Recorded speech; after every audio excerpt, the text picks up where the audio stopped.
প্ৰতিবাদৰ সময়ত হিংসা ৰোধ কৰিবলৈ চৰকাৰে যুৱ প্ৰজন্মৰ কথা শুনা উচিত। চৰকাৰ আৰক্ষীৰ ডাঙৰ অস্ত্ৰটোৱেই হ'ল যুৱ প্ৰজন্মৰ কথা শুনা আৰু তেওঁলোকক বুজোৱা।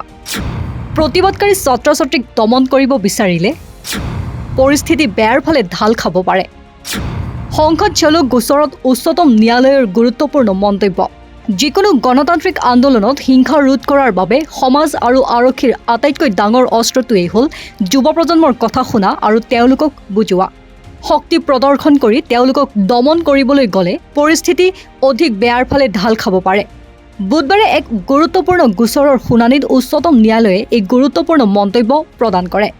যোৱা 20 জুলাইত ৰাজধানী দিল্লীত অনুষ্ঠিত হোৱা সংসদ চলো অভিযানৰ সময়ত সৃষ্টি হোৱা তীব্ৰ বিশৃংখলতা আৰু হিংসাত্মক ঘটনাৰ আয়োজকসকলৰ বিৰুদ্ধে আইনী ব্যৱস্থা গ্ৰহণৰ দাবীৰে উচ্চতম ন্যায়ালয়ত এখন ৰাজহুৱা স্বাৰ্থজড়িত আবেদন দাখিল কৰা হৈছিল।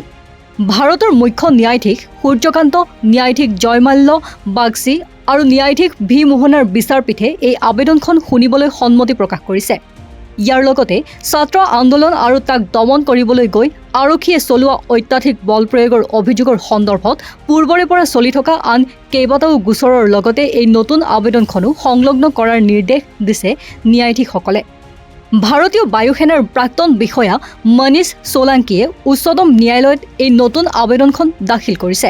তেওঁৰ দাবী অনুসৰি যোৱা 20 জুলাইৰ তাণ্ডৱৰ বাবে আন্দোলনৰ আয়োজক আৰু হিংসাত জড়িত থকাসকলক জবাবদিহি কৰিব লাগিব আৰু তেওঁলোকৰ বিৰুদ্ধে কঠোৰ আইনী ব্যৱস্থা গ্ৰহণ কৰিব লাগিব। আবেদনখনত লগতে উল্লেখ কৰা হৈছে যে ছাত্ৰ আন্দোলনক কেন্দ্ৰ কৰি ৰুজু হোৱা হিংসা বা অপৰাধৰ গোচৰসমূহ কেন্দ্ৰ বা ৰাজ্য চৰকাৰে কেৱল ৰাজনৈতিক স্বাৰ্থৰ বাবে যাতে উঠাই নলয়।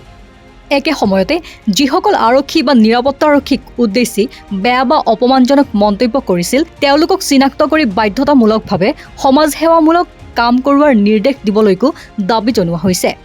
আবেদনকাৰীৰ অধিবক্তাই যেতিয়া গোচৰীয়াৰ বিৰুদ্ধে জাননী জাৰি কৰাৰ বাবে জোৰকৈ দাবী জনায় তেতিয়া উচ্চতম ন্যায়ালয়ে স্পষ্টকৈ কয় যে যুৱ আন্দোলনকাৰীসকলক চম্ভালিবলৈ সংঘাতৰ পৰিৱৰ্তে চৰম ধৈৰ্য আৰু সংযমৰ পথ বাছি লোৱাটোহে প্ৰয়োজন। বিচাৰপীঠৰ মতে যুৱ প্ৰজন্মক শান্ত কৰা আৰু পৰামৰ্শ দিয়াটো অতি আৱশ্যক। সৰ্বশক্তিমান ৰাষ্ট্ৰৰ নামত তেওঁলোকৰ ওপৰত কোনো আক্ৰমণাত্মক বা কঠোৰ পদক্ষেপ গ্ৰহণ কৰিলে পৰিস্থিতি অযথা জটিল হৈ পৰিব পাৰে আৰু হিংসা অধিক বিয়পি পৰিব পাৰে বুলি আদালতে কয়। News desk report, north east নাও।